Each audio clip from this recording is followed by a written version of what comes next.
has happened. New York City is already putting a stop to that. They're already doing a land acquisition program. We don't need to do that in another plan for us. It's already here. But we don't need cluster housing. We don't need development to put people in tighter groups. We need to preserve Olive as it is.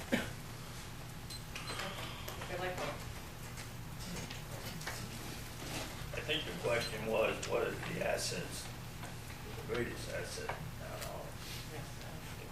on into the future here, which is good, but the greatest asset is the people that live here. Number one, we all put these programs together. We all put the recreation together, the swimming pools, the summer program that 140 to 200 people, kids come to every day. I mean, this is a great thing. It's an example for other towns in the county. It's not something that any one person done. It's a collective effort from everyone. And I really feel that Olive, when the chips are down, get together. And I'm talking about when I said this storm tore the town apart, I said everybody took their little political axe and they went out there and chopped on everybody. Yes, people came out and they helped. I know I stopped there in Boyceville myself. Didn't do much. All I did was buy water and bring it to the people that were thirsty at the time. So that effort is there. It always will be. And hopefully we can keep it that way. Thank you. Mr. Wright? I guess I'll answer it with a question. What is there not to like about Olive? I know we don't always all get along. Sometimes that group and this group doesn't always get along. But keep in mind, you don't get along with your spouse every day either. So let's just keep trying. Okay, now we're going to do our 3-minute closing statements. We're going to start with Mr. Friedel. 3 minutes.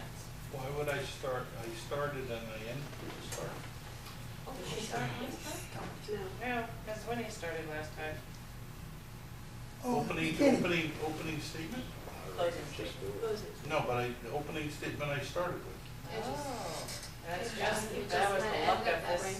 particular draw. Okay, We got one. I got 3 minutes, okay. All right. A little red card. Well, I guess I'm here for Olive. I really am, and that's why I volunteer. I've been a member of the fire department since I was 16, when I was able to join. I'm a member of the Olive First Aid for the same reason. It's for the people of the town. And I'm here sitting on the board for the people of the town. I don't sit here because I feel it. I mean, there's rumors that I sit here because of power. I'd like to know what type of power I have, other than kind of being able to sit here and take it from everyone, and every 4 years get jabbed for it and have people tell me why. I guess as far as power goes, I've also been accused of laying townspeople off and saying that people are going to be laid off. It's not going to happen as far as I'm concerned. I've never said it, and I won't do it. I mean, it's wrong to take it out on our employees. Right now, there's other ways of cutting than cutting our employees, because that's the most valuable asset that town government has. And people that want to put it on, it happens every 2 years. The same playbook comes out, and the rumors go out to our highway and police people and townspeople that I was going to cut, we're going to cut people. And it's not true. And the rumors have to stop, because it's not right to use our public employees as hostage, and it's wrong. As far as the assessment, I don't know if I said it, but we filled out the assessment, and it was done either on 8th or 9th of September when we filled out the assessment and went in, because Susan did it in the office, and it was done. I think Bruce and Susan actually went up to FEMA and met with them to get the assessment form on the 8th or 9th.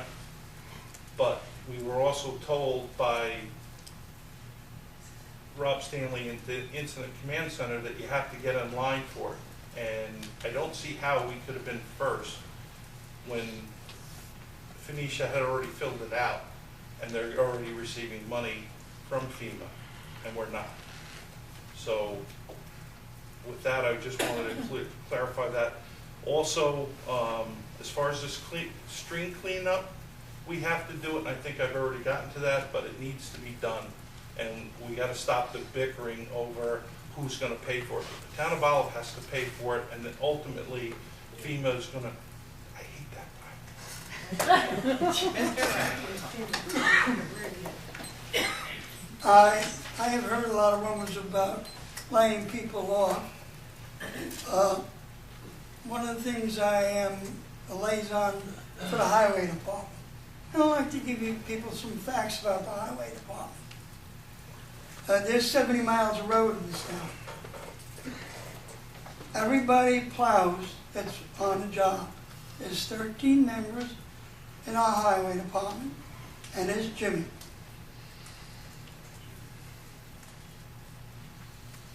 They get all the plowing done roughly in a 4-hour period. And the way they set it up is they plow and sand at the same time. If they come back to the garage and it's still snowing, they'll send them out another 4 hours. He plows all the firehouses, plows the courthouse, the Legion Hall, and all the first aid buildings. And in the summertime, they fix all the roads, cut the brush, clean the pools, take care of all the parks, and take care of the landfill. All the work. You can't cut anybody in that department. It functions perfect. They also have one backup person. If somebody's sick during a snowstorm, they can have him come in, and he was an ex-employee. So I will never vote for cutting anybody off the town board who's employed. It works great. Thank you. Thank you. Ms. Johansson? I would like to bring to the table some new blood, if you will. Someone asked the question when we get some younger folks involved, and I'm not a lot younger than Bert, but I'm younger, so. I think we do need to get young people involved in it, and we do need to get going. When I ran for office in 1999 for town board and successfully took town board office in 2000, the rumor that went around at that time was that Susan Henderson was going to lose her job if I was elected. Number one, we don't have that control, so I don't know why those rumors go around. Susan Henderson is still working for the town board very nicely. Nobody's going to lose their job because new people get into the town board. That's just a fallacy that goes out. Everybody's worried about it. There would be changes, I'm sure. We could make improvements in what we do to make our departments more efficient maybe and less costly. But it doesn't mean you have to take people away. You don't have to eliminate jobs to, I mean, I know during this recent years they've brought maintenance of the cars and trucks into the town office rather than have them done by an outside entity. That saves the town money. There's just a ton of different ways that we can look at things and make them more efficient. I bring with me experience in running those kinds of things. I bring with me experience in being able to talk to people, which I kind of like to do, and I often talk way too much. But that's what I bring to the table. That's what I'd like to carry forward for at least a couple of years. Thank you. Mr. Lyko?